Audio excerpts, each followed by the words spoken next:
distance, you get used to living in that kind of difficult environment. You start to really enjoy it. You don't have phones or devices. Kind of like going to war. It's like you worry about sun up and sun down and looking after your mates. Yeah. Good as Gold's, the official Gold's Gym Australia podcast. Welcome back to another episode of the Good as Gold's podcast. You are here with Em and Cal. What up?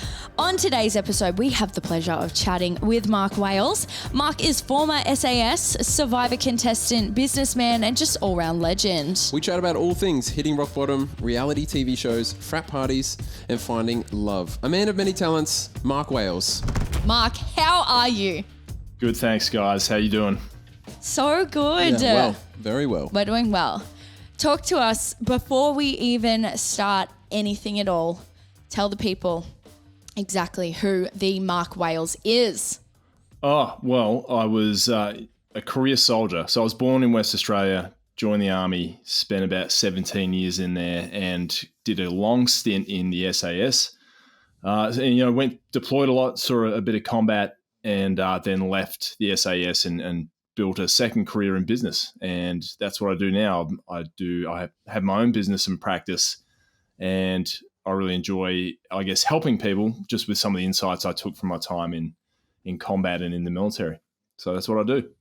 Rad. And I guess, I mean, that's why you are on the podcast today. And we're going to be touching on those points as well. But yes, we're going to talk about building resilience. Yeah, I want to know, firstly, Mark, tell us exactly what you think resilience, like what does resilience mean to you first and foremost?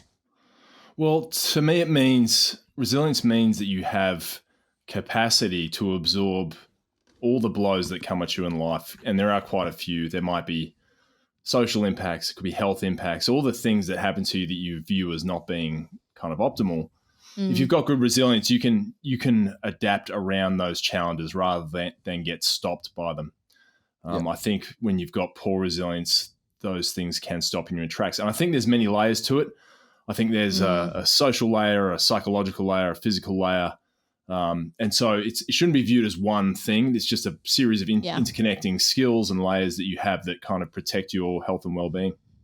Sweet. Can you run us through a time, Mark, where I guess you hit rock bottom and you had to either, build resilience or use what you had? Like, we're really going in hard here. Like, let's just go straight up. Yeah. Tell us straight up. Like, no warm up. You just get in there. So for me, I had built my own resilience over years as a soldier. You just get that incremental exposure to new things that that build your capabilities. You're just a little bit uncomfortable all the time. And after a decade or so, that creates a pretty strong shield, I guess. Yeah. And then for me, when I went away on my first tour of duty in Afghanistan, some of the the traumas of warfighting are really impacted me hard. And when I came home, I had some of the mental illness issues that come with that, PTSD and depression. And so I really had to rally myself together to tackle those issues because I wasn't trained to do it. I didn't know what they were really. I wasn't given a lot of training around those things, and it was hard to know how to deal with it. So that was probably one time I remember thinking, shit, I need to get my act together. Yeah.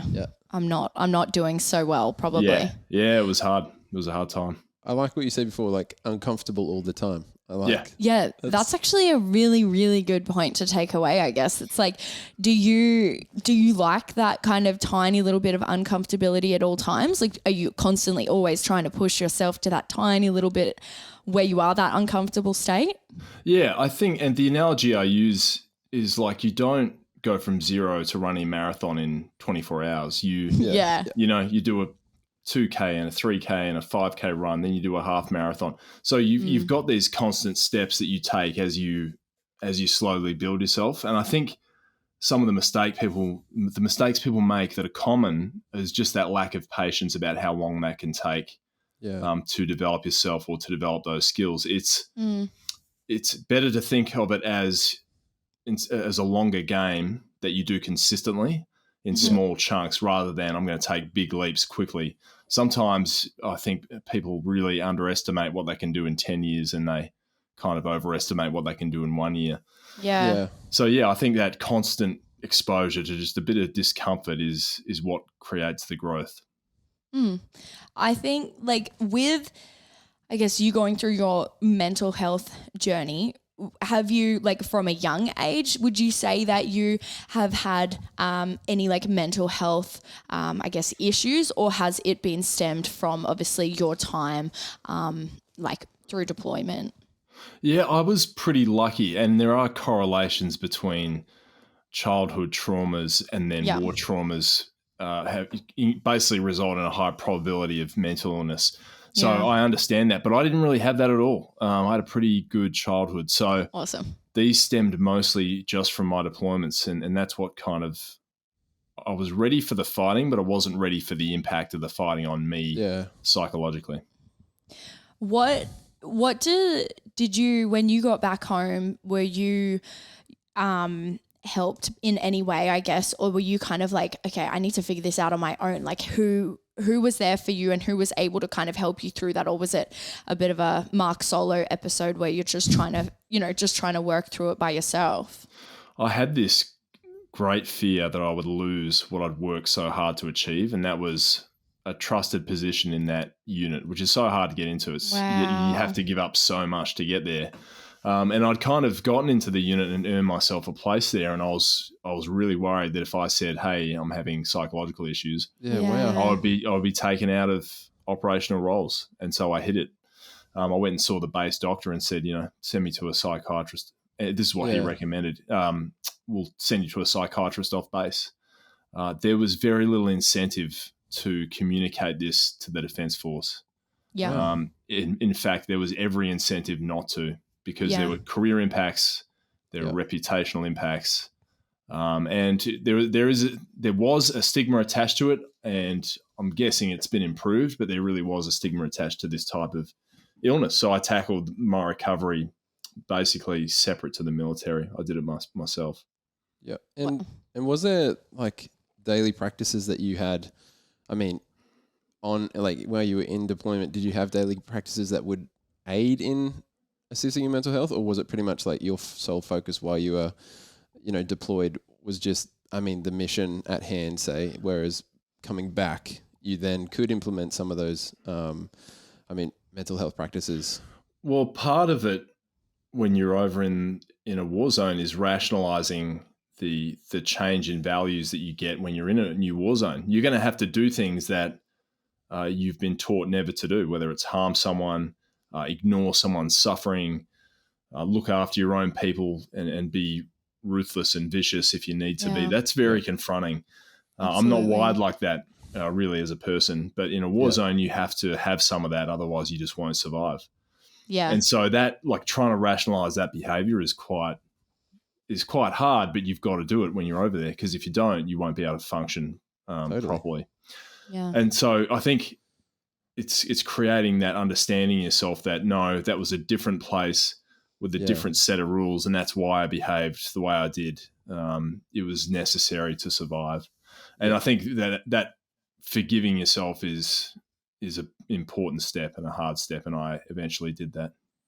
That's huge. Yeah, forgiving. That's cool. I like that stuff. And you've gone through something that not every person can relate to. Right, so totally. Like for you personally, it would be really hard to talk to just any Joe Blow that's like, hey, actually, how are you going? Yeah. You're like, not okay. So, did you find that hard kind of coming back home and people asking, are you okay? Although they weren't professionals, they were probably your friends, your family. And it's like, no one actually understands, I guess, the extremes that you probably went through. Is that something that you struggled with, or you found that you loved the support through your family and friends? Or I had a lot of support from family and friends. The issue was a much broader one about society and how we choose to fight wars and where we send our soldiers to. Because in Afghanistan, initially there was a national interest, but after a decade or so, the importance of it really diminished.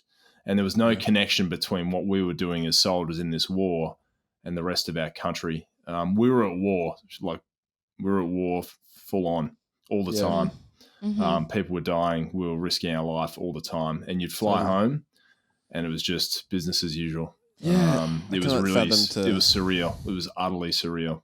Yeah, that is definitely something that's not, I guess spoken about enough. So that's like, thank you, Mark, for like actually speaking about it because, I think a lot of soldiers don't talk about it enough. And, and it is personal, right? So it's like, if you don't want to talk about it, completely understood. So like for you, Mark, it's pretty incredible that you're like, hey, look, I'm putting my hand up. I want to talk about this because, I'm here to help another soldier that might think that, like you just have to brush it under the rug. The easiest thing in the world would be for me to sit back in this little bunker and not say a word about it.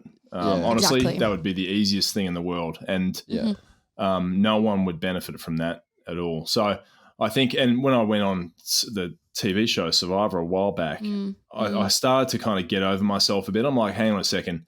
You're worried about saying something because you're worried about looking bad, but really it's not about you.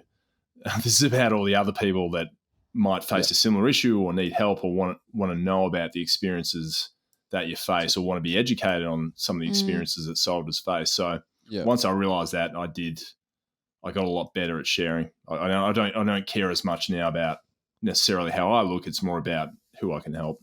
Yeah, getting the message across and being an advocate for it too. I think. Being the voice for something that's usually. I mean, I don't know the first thing about. Probably. Yeah, totally. It's like I don't know the first thing about going to war. You hear about people deployed and then people being withdrawn or countries that are at war. What does that look like? But I think it's an epic. Especially like someone in your position who has been on Survivor, World's Toughest Race, to then put a face to someone who is advocating for it. So I think that's epic. Do you find that when you were kind of going through maybe like the darkest times through your mental health and mental illness, did you find that you wanted to move your body? Did you find that you wanted to just lay down in a a dark space, or where were you kind of at? Yeah, in a bunker. Where were you kind of at with when you were at your darkest point? Were you wanting to keep moving your bod? Like where were you at? So there was a couple of things. One was I was drinking more than I should have been. So that was, that's a kind of form of self-medication, I think. Yeah. And there was a drinking culture in the army as well. But, that stuff's not good for you if you're facing any sort of mental challenges. So that was kind of one block that was there. And then I think depression especially, you get this sense, you get quite flat. Like I didn't really feel anything really. And so sometimes it was hard to get excited about anything because I'd just been, in that type of environment that really can dull your senses. So it took a bit of time and patience and effort just to try and bring back those routines and habits that I knew were good for me. So that regular exercise, trying to get good sleep and trying to eat well. Those three things really actually helped quite a bit as a baseline. At what point, like how long ago were you at your darkest point, Mark?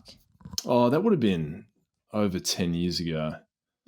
But I've gone up and down too. So I faced a hurdle after my first combat tour, which was 2007. And I kind of repaired myself enough so I could keep my job and keep going back. Yeah. And every kind of deployment something else would happen or someone would be killed. And I'd find myself grappling with the same kind of issues. Yeah. And by the time I'd finished in the army, I'd done a lot of tours. I think I'd done 10 tours of duty to various places, East Timor and Afghanistan. So my 20s were really quite hard. And my mum had died when I was 23, and I spent the rest of my 20s away, with the unit trying to partake in a war, in what eventually became a losing war. And so when I walked away from that, I was like, holy shit, that's been a lot. And I think that was in about 2010. I was saying, I think I've overdone it. I'll need a rest. And that eventually led to me leaving the army because I chose another path I thought I could do in the US and get away with well. Yeah. I want to just quickly repeat something you said before, which I think is like it stemmed off it great. You said like you were constantly just repairing yourself. And I think we as humans do that and even you said you were so young, like 23. Yeah. Repairing yourself, going through issues and like you said, like hard times, and I feel as though we do that. We band-aid it, right? You just like get a band-aid, put it over. Oh, I'm Everything's good today. okay. Yeah, exactly. And then you keep moving on. But then you how much can someone endure? And I think it comes back to resilience of like, if you build that, you then can continue to push through. But like, yeah, that's hectic. Yeah, but I think as well, there is a place for that too. There is a place for just pushing through and doing a Band-Aid job on yourself because you've got to stay afloat or you've got to keep fighting. Well, that's it. Yeah. You know, I actually think there's a place for it. I don't think... You've got a job to do, so you can't think. Yeah. And I think that applies to some extent in everyone's life. Sometimes you don't have time for your own personal wellness. You've just got to crunch through and get through that next barrier. And then you've got to say, all right, I need time to repair. As long as you have awareness, then you'll be fine. Mm-hmm. Yeah. It's something, you know, that we don't always kind of, stop and think about really, do we? Like, we just don't stop when there is something that we're faced with challenges. We just end up continuously pushing, and then you get to a point where you do break and you do hit rock bottom. Yeah, and even reflecting and just like, oh, how long have I been pushing through for this? Yeah, and that's it. Like you just said, Mark, you know, you were in deep in the army for so long. At what point? What was the tipping point? Like, what was the point you were like, I'm done, I'm out?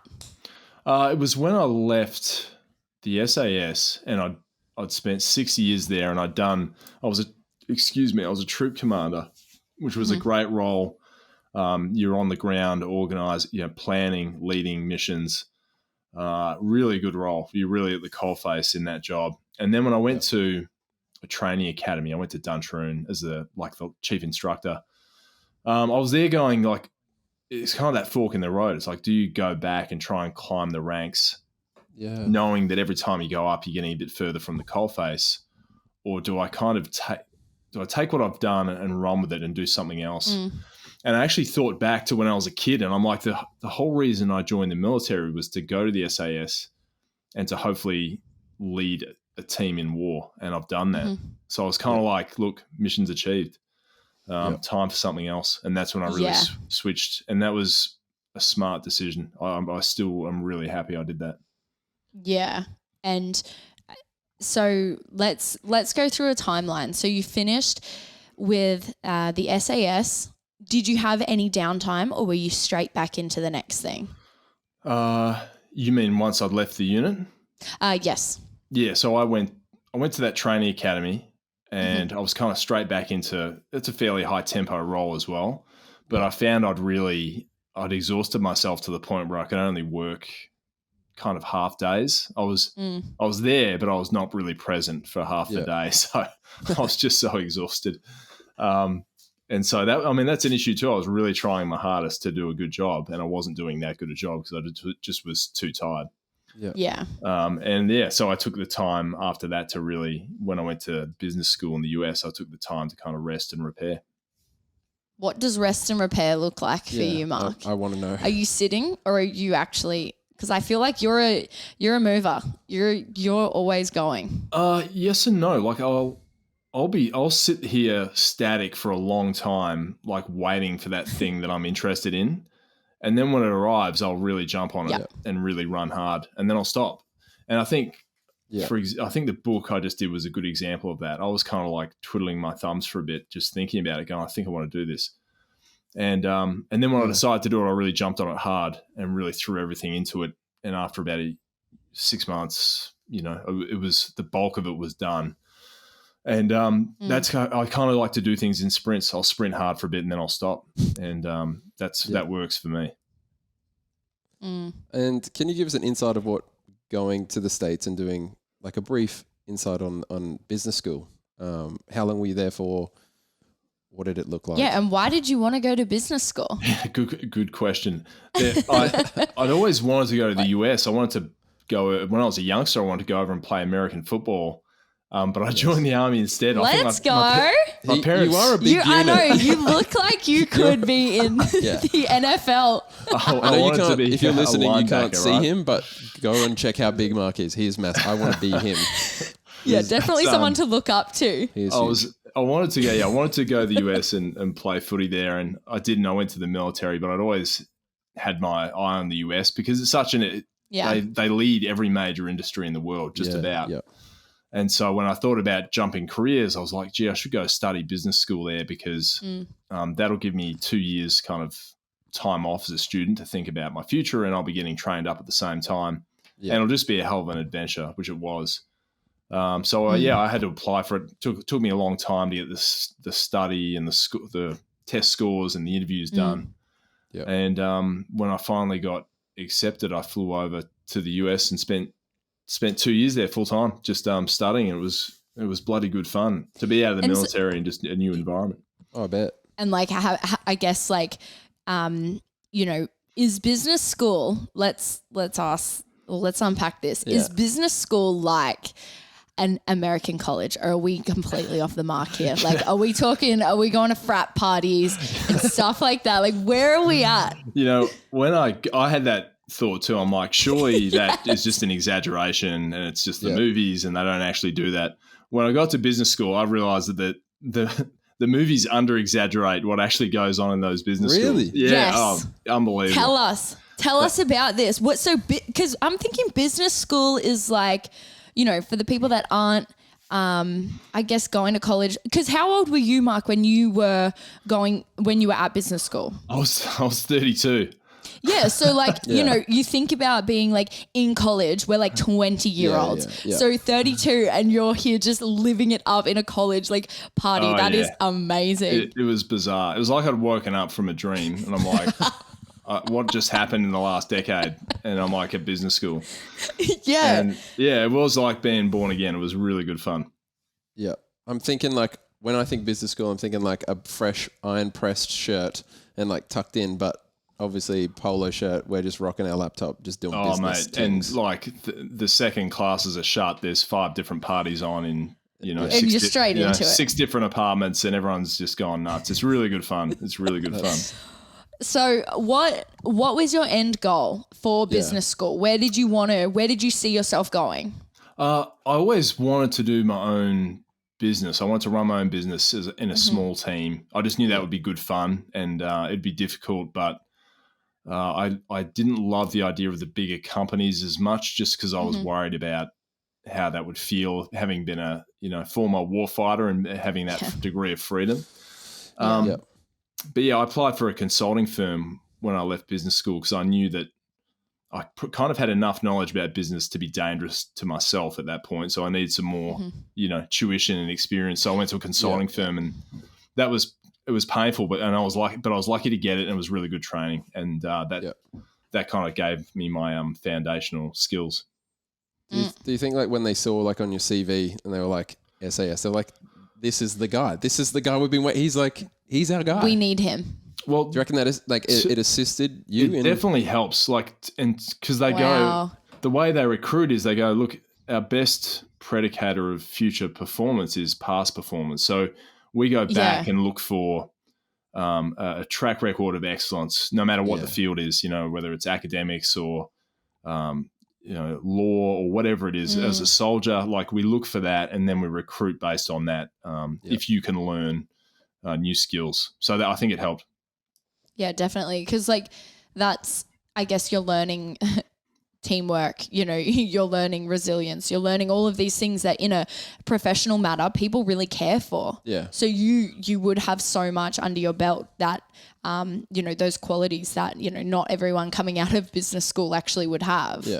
Yeah, I think you have a broad range of soft skills that a lot of people don't have. You've got experience in leadership, you've got experience in kind of empathy and team relations and interpersonal relations.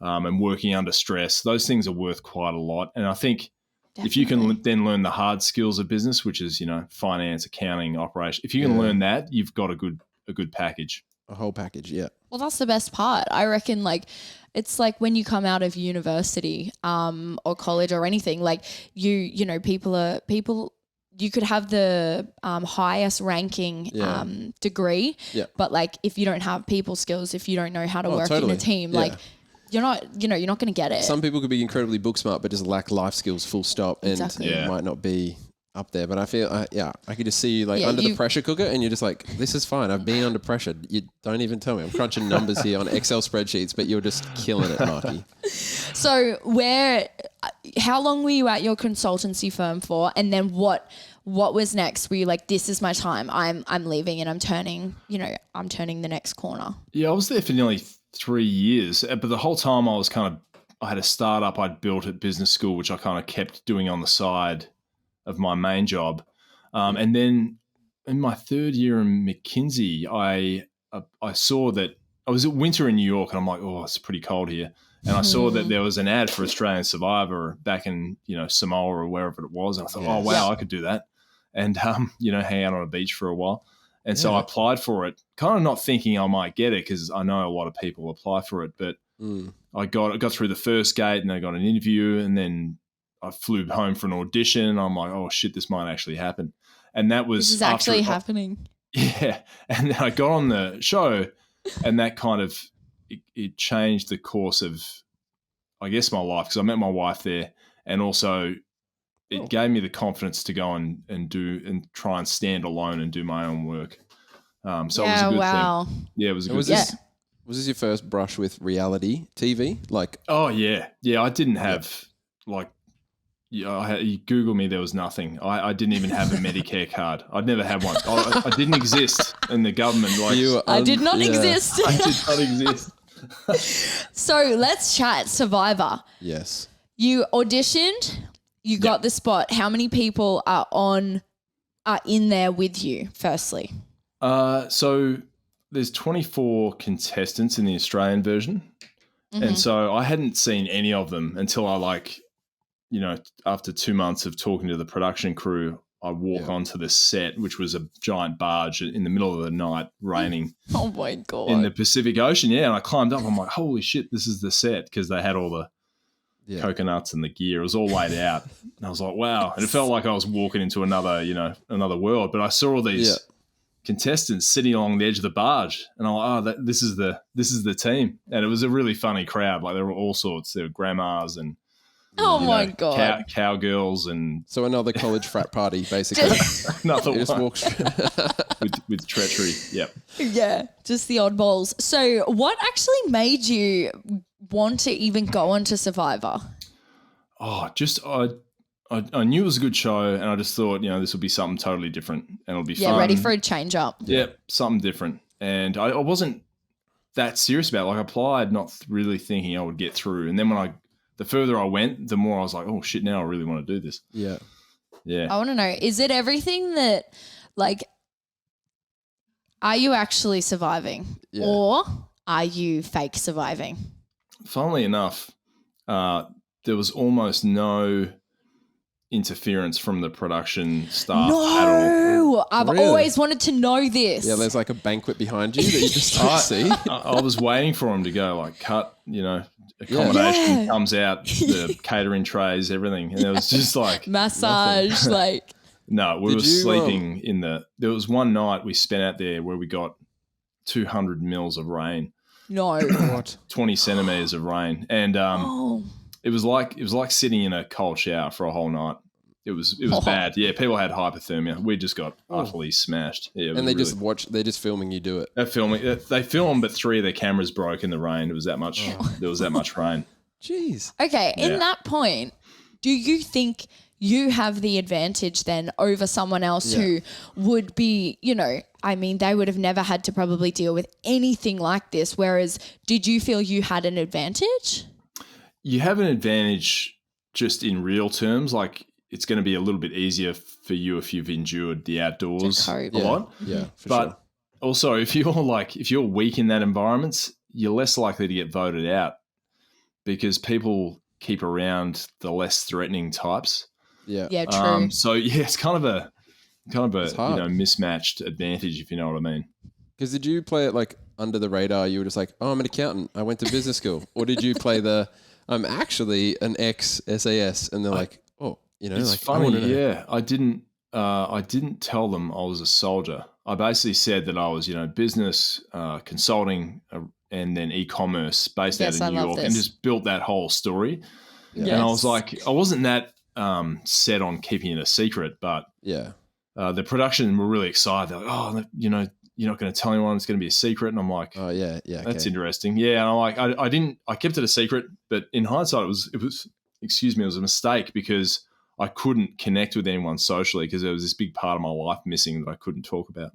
Yeah, Yes, absolutely. Yeah. And you just said as well before, which I got kind of, I don't know why I got excited about, but you met your wife. That's pretty dope. Yeah, that's Meeting, amazing. like, Yeah. in a TV show, meeting, like, was it connection? Like you saw her Yeah, when was you it love saw at first sight? Coconuts she barge, was and you next to like, me on the barge, and I'm like, hey, she's pretty cute.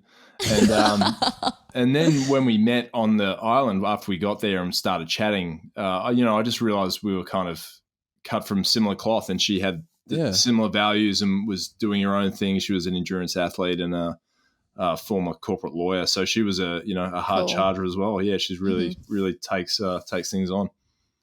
That's awesome. And then did you guys get together on the show or was this after? Not formally on the show. After the show, we caught up. There 'cause wasn't a love. we like struck up a romance after the show because we went on a road trip through the US and became a formal little romance. A fun Cute. little hot couple. Reality stars. Here we Exactly. go. Showmance. I like that. I love that. Do you ever keep in contact with anyone? Like, did you ever, like, I guess, become friends with anyone on the show that, like, the series that you were on? Oh yeah, there's quite a Yeah. few. It's a fun little That's alumni awesome. group. You know, people still stay in touch and sledge each other. And Yeah. I'm pretty good friends with Luke Toki. Was on my season, who was went on to be a big kind of character in the series. And does a lot of TV work now. And there's a heap Yeah. of others that are just they're all top people. They're all a bit wacky, but they're good. That's fine. Well, we're all wacky, We are, really. Yeah. We've all got a little bit of whack in us. Oh, they're like double wacky, trust me. Double wacky, like extreme. Was Wacky squared, like, yeah. when we watch it, right, like you're watching it at night time and every time a challenge comes up, I'm just blown away because I'm like, how do they put together like a jigsaw puzzle seesaw in the middle of a tropical island and it just looks impeccable? Is it like you rock up not knowing what it is before and you just do the challenge, or do you know it beforehand? No, you that's can map it out. that's what's great about it is they spend so much time setting it up, and then when we arrive, they just go, they explain it, and then they go, That's and it just runs. roll the camera. They don't interrupt. Like it just goes straight ahead, and it makes it a really good scenario. It feels quite real after a while. You're like, oh, this is a real scenario. But Did you ever get to a point where you were like, this is now my life? Like, did you ever think that you were ever going to get off the island? Like, where? Because you know how, like, in reality TV, you end up kind of believing that this is then your life. Like Big Brother, people are like, it's only us forever. Like, no one's ever watching. So, like, did you find that ever happening? Are you like, all right, I'm ready to go home? No, you start to get immersed in the scenario because it becomes your existence. You get used to living in that kind of difficult environment. You start to really enjoy it. You don't have phones or devices or bills to pay. You're just sitting there just trying to survive it. It's kind of like going to war. It's like you worry about sun up and sun down and looking after your mates. And it was similar to that. That's actually awesome. Well, I want to talk about your next little venture that you went on. So you went on the world's toughest race. Run us through this. What is that? Yeah, this was a funny one. I think Sam does some adventure racing, which is like the long range expedition style racing. Yeah. And she'd seen the auditions coming up for the world's toughest race, which used to be a series back in the 90s, actually made by the same guy that created Survivor. It was this long range expedition, across Patagonia or Utah, these really epic races that people would do. And it had a huge following. And then it I think it shut down in 2001 or something. And so they rebooted the show with Bear Grylls at the helm. Yeah. And we auditioned, you needed a team of 5, so 4 competitors and a crewie. And so Sam, I'm like, I'll do it with you. And Sam's like, you don't know how to adventure race. You don't have the endurance. And I'm like, come on. Come on, give me a break. Come on, give me a break. And so we auditioned for that and we got on. We were one of 65 teams. Oh my God. And I had to train for about 6 months. I did maybe anywhere from 5 to 7 hours a week training. So not tons of training, but I had to train consistently for 6 months to build my endurance up. And we packed our gear up, went to Fiji, and it was a 700 kilometer 24-hour a day race. And No. yeah, it was This cannot epic. be real. Yeah, 700 kilometers. Yeah, it was 700 kilometers. One of the legs was a 40-kilometer stand-up paddle. Stand-up paddle. Oh my God. Yeah, they said, "Oh, you'll have to learn stand-up paddleboarding before you come." I'm like, "Oh yeah, they'll have like a Couple of strokes. 30 minutes. 3-kilometer leg." And I got on, and they're like, "Yeah, this one's 40 kilometers." I'm like, "I'm sorry, did you say?" There must be a Are you zero saying on there. 4 and 0? Is this what I'm actually hearing? Yeah, it was epic. It was And really. was it non-stop, like a race as in, were there were legs, like if you finished, then you Yeah. got to leave before the next team? Yeah, the clock was running the whole time, and Wow. yeah, it was between the islands. It was over the top of islands. We had to climb a 300-meter cliff of granite in the dark, and it was raining. It was pretty full on. Yeah, it was epic. At what point were you like, I was not meant to be your partner, Sammy? Like, I was not. I don't think this was what I was cut out for. She was worried. She's like, "Yo, you're gonna get this whole team kicked out." But I really made sure I did the hard work, and I did a couple of practice races. Yeah. And that was the opportunity to really fail and get things wrong. And I did. There was one race I could barely finish because my feet were that destroyed. Oh. Because there's particularly, like, you need to understand that your feet are going to swell a whole size, so your shoes need to be one size bigger. Like little things like that. If you haven't learned that in advance, you're really going to find it hard to get by. Yeah. What was your most memorable? Let's go for both. Like Survivor, I'm sure there were many moments memorable, and World's Toughest Race. Give us you one for one. Most memorable moment on Survivor. Most memorable moment on the World's Toughest Race. Most memorable moment on Survivor was climbing up the deck ladder on the side of the barge in the middle of the night in belting rain. And when I got up to the top, it was the whole set of Survivor with all the contestants, and I realized that was the start of it. I was like, "Holy shit!" So that was super cool. So you actually had to climb up it in order to even get to the barge. Yeah, Too bad we all had if to you couldn't climb get up. up So the top. we'd been transferred out to the barge, and then we had to climb up, and I was You're wearing... like, this is what I'm in for. Yeah, and I was wearing my New York gear. I had like a leather jacket and snakeskin Yes. boots. Oh, that's right. Yeah, they throw you, like whatever you're in, they chuck you. You keep on, right? You're a castaway, so yeah, it looks like Oh my God. Were you spewing at that point? Were you like, this is shit? Why No, have I chosen this? I knew it was going to be rough, and the leather jacket was perfect for night because it was so cold. So yeah, it worked out Yeah, well. actually, great choice. Wow, smart man. Yeah, it was good. What about World's Toughest Race? What was that? What was your fave? Oh, World's Toughest Race, probably the start of that was epic because there were 60 teams and helicopters flying around, and we all kind of launched at once, and Bear Grylls was there cheering us on. That was pretty surreal. And then there was another point where That's actually awesome. yeah, it was great. And there was another point where we had to walk 10 kilometers across boulders to this cliff I was mentioning, and it was coming into dusk, and I could see the cliff, and I'm like, that is the biggest freaking cliff I've ever seen.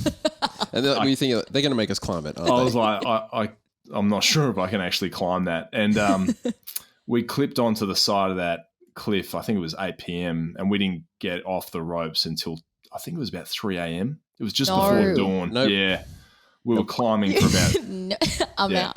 We were climbing for 6 hours, and then we had to. We're up at 1,500 meters, and the water. We had to jump in a river and do like a 7K loop. The water was super cold, so people were getting hypothermia, and yeah, it was full on. But it was a really cool race. I just can't remember much of it because it was so tight. Yeah, that's right.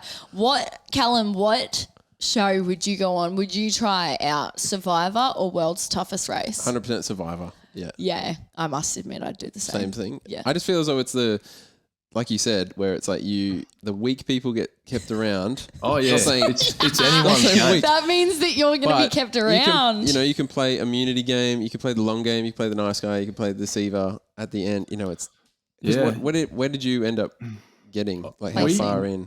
I got about a third of the way through. Yeah. And I was kind of like, I'll get to the halfway point. So even me, I was like good at challenges. I was an all-rounder in a lot of ways. Yeah.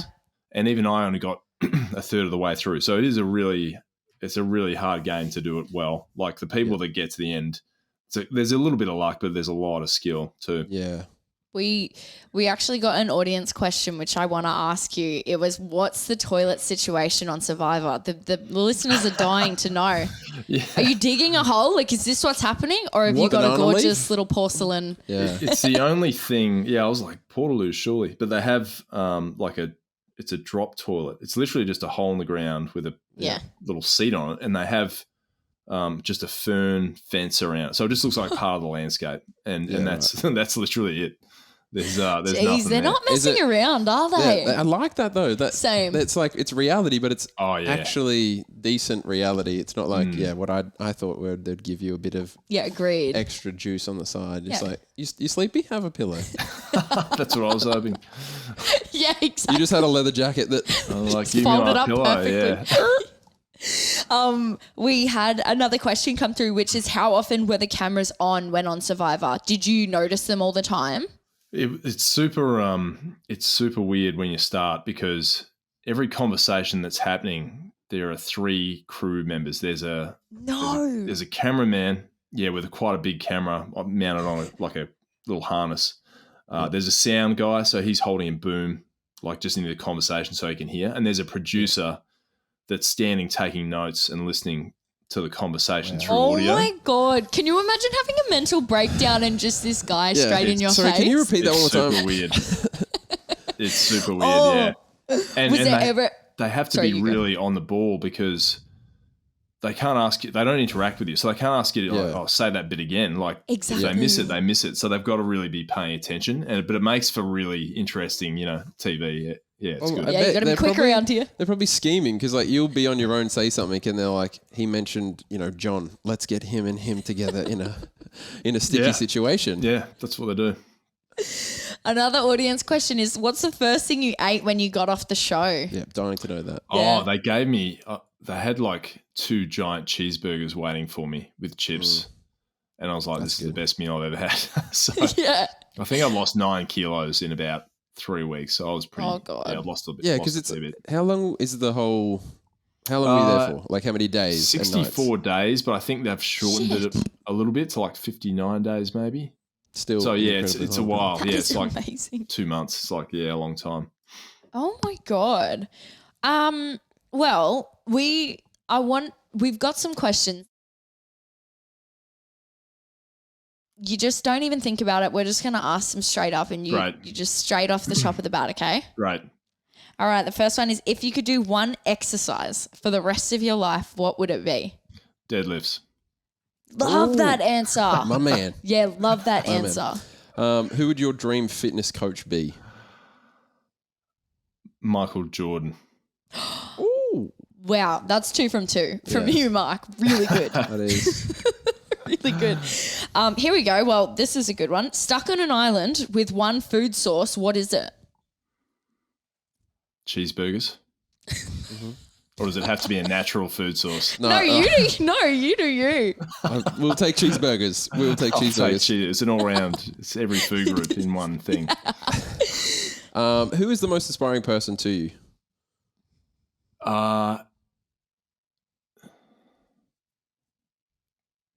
Optimus Prime.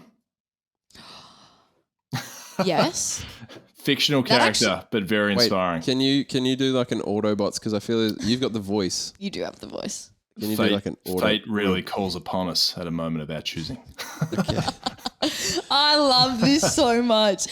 Who do you think is the best person to work out with?